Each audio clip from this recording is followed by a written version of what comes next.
여러분, 일본통이라고 이야기하는 박상준 교수, 지금 일본의 와세다 대학교의 국제경영원인가요? 국제경영원에 지금 교수로 계신가 이럴 겁니다.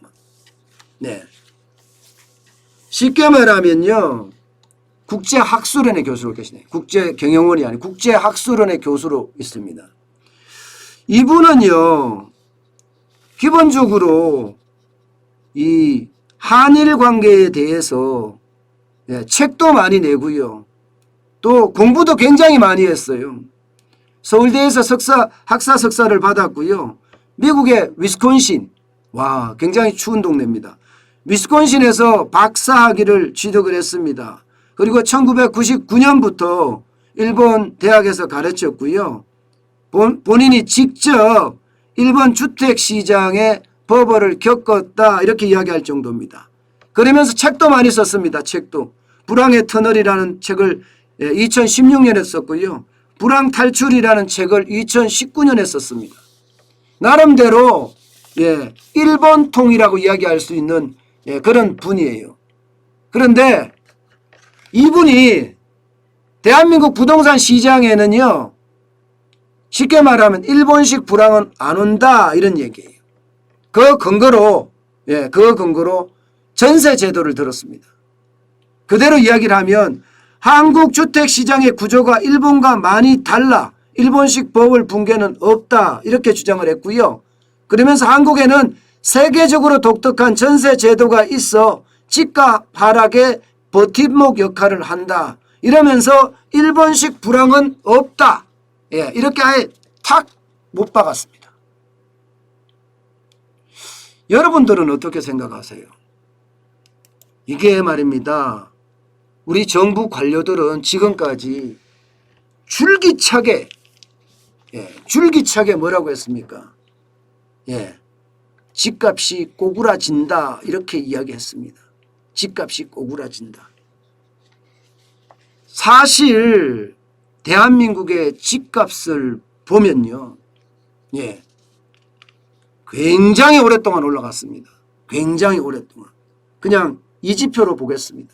이걸 보면요, 2014년부터 8년째 계속 상승세를 하고 있고요. 8년 동안 집값이 올라간 것은 역대 한 번도 있지 않았습니다.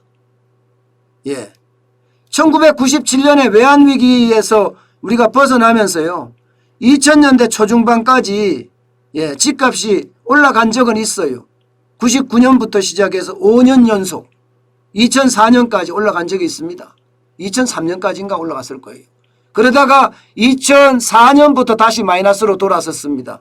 아마 2003년, 2004년 그때가 노무현 대통령이 DTI 도입하고 LTV 도입하고 이럴 때예요. 그래서 집값이 좀 잡혔거든요. 실제 대출 규제를 해서 좀 잡혔습니다. 그런데 지금 이 도표에서 한번 보시면 서울의 집값은 지금 천정부지로 올라갑니다. 천정부지로. 7월 기준으로 상승률이 19%예요. 2002년에 23%, 그리고 30% 올라간 적도 있습니다. 2002년에. 그런데 그때보다도 지금 집값이 그때만큼 올라간다, 엄청나게 올라간다 이야기하고 있습니다. 이 와중에서 이제 일본통이라고 이야기하는 박상준 교수가 일본식 붕괴가 없다고 하니까 이게 이제 뭔가 뭐라고 이야기해야 되나요? 막 의심이 들기 시작하는 거예요. 지금 정부는 떨어진다. 그런데 시장은 계속 올라가고 있고, 이게 말이 다르잖아요. 박상준 교수는 떨어진다 이야기하고 있고. 사실 말입니다, 이 박상준 교수는요, 본인이 일본 부동산이 떨어지는 것을 실제 연구도 하고 목격을 했다. 그것도 적게 떨어진 것이 아니라 실제 일본 부동산을 쭉 살펴보면 1992년부터 2005년까지 14년 동안 장기 폭락했습니다. 14년 동안. 예. 2005년까지 폭락했으니까요. 그러면서 2005년부터 시작해서 지금 현재까지는 또 많이 올랐어요. 2005년부터 시작해서 한 40% 올랐다고 이야기합니다. 40% 올랐지만 이게 말입니다. 그 이전의 집값하고는 뭐 비교할 수 없을 만큼 적다는 거예요. 1993년 6월에 60% 수준이다 이렇게 이야기합니다.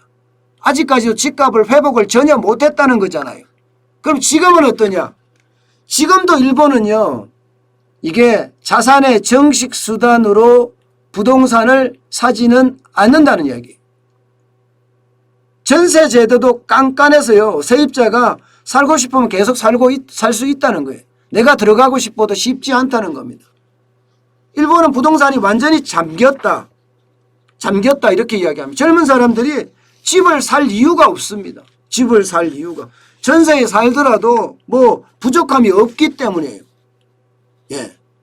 그래서 일본식 불황, 일본식 붕괴, 그렇게는 일본은 완전히 붕괴했기 때문에 우리하고는 차원이 다르다. 그래서 일본식 붕괴는 가지 않는다는 이야기입니다. 지금 정부가 말하는 거하고는 완전히 정반대 모양새죠. 그죠? 정반대 모양새입니다. 그렇지만 이제 그렇지만이 좀 중요하죠. 예.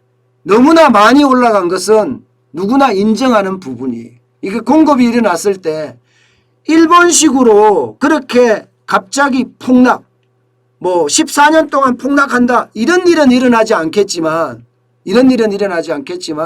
시장에 공급이 일어날 때는 서서히 소득 대비 그 집값이 국민이 용인하는 수준, 소비자가 용인하는 수준까지는 내려갈 거다 이렇게 봅니다. 근데 이게 좀 복잡하기는 해요. 소비자들이 용인하는 수준이 얼마냐, 소득 대비 얼마냐, 이 말입니다.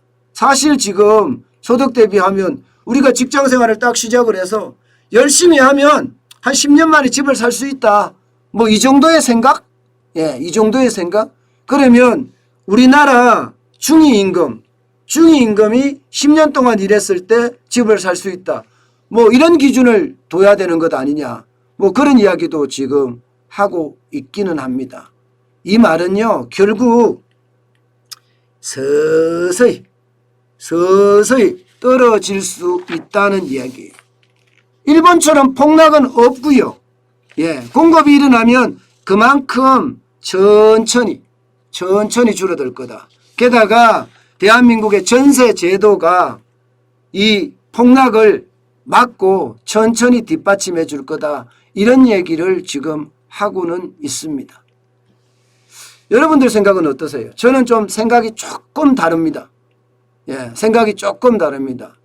왜냐하면요, 지금 박상준 교수가 이야기하는 것은 전세 제도의 이야기를 분명히 들었습니다. 그렇지만 지금 우리는 전세의 월세화가 굉장히 빠른 속도로 일어나요. 예. 왜냐하면 세금이 자꾸 늘어나니까요. 예. 이제는 전세가 의미가 없어요. 그 목돈을 가지고 투자해서 그만큼 벌 데도 없고요.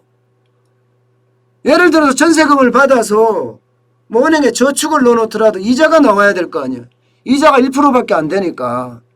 게다가 전세금을 받아서 뭐 다른 부동산을 사는 것도 지금 뭐 규제가 워낙 심하니까 사기가 쉽지 않잖아요. 예. 또한 전세금을 받아서 부동산 주식시장에 투자를 하려고 드니까 이거 겁나서 못하겠어요. 예. 상황이 이렇다 보니까요, 결국은 전세보다는 나 이제 월세로 할래, 월세에서 그 돈을 벌어 세금을 낼래, 이렇게 좀 변화하는 문화가 있거든요. 이게 굉장히 빠른 속도로, 전세 월세화가 굉장히 빠른 속도로 갈 가능성도 있습니다. 이렇게 됐을 때는 여러분, 공급까지 같이 곁들여 줬을 때는요, 당분간 집값이 떨어지지는 않겠지만 뭐 지금은 올라가는 요소만 천지잖아요. 그죠? 올라가는 요소만. 그렇지만 분명히 집값이 떨어질 거는 분명해 보이거든, 저도요. 근데 이렇게 모르겠어요. 덜컹할 수도 있다고 저는 생각을 해요. 덜컹할 수도. 예. 덜컹한다는 게 충격이 커진다는 뜻이에요. 자영업자들이 지금 얼마나 많은 자영업자들이 지금 어렵습니까? 자영업자 취업 비중이 말입니다.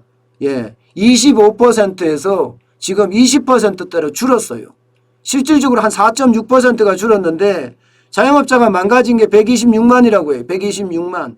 126만인데 그 중에서 말입니다. 직원을 둔 자영업자가 굉장히 많이 망했거든요. 앞으로도 지금 많이 망할 거로 보고요. 가게도 지금 부채가 만만치 않거든요. 그래서 이런 걸 다 했을 때는 이게 매물이 더 쏟아질 수도 있다는 그런 생각을 저는 합니다. 그래서 조금 생각이 달라요. 일본식 장기 불황은 없다. 여기에는 저도 동의를 하지만 분명한 것은요. 부동산이 떨어질 수도 있다.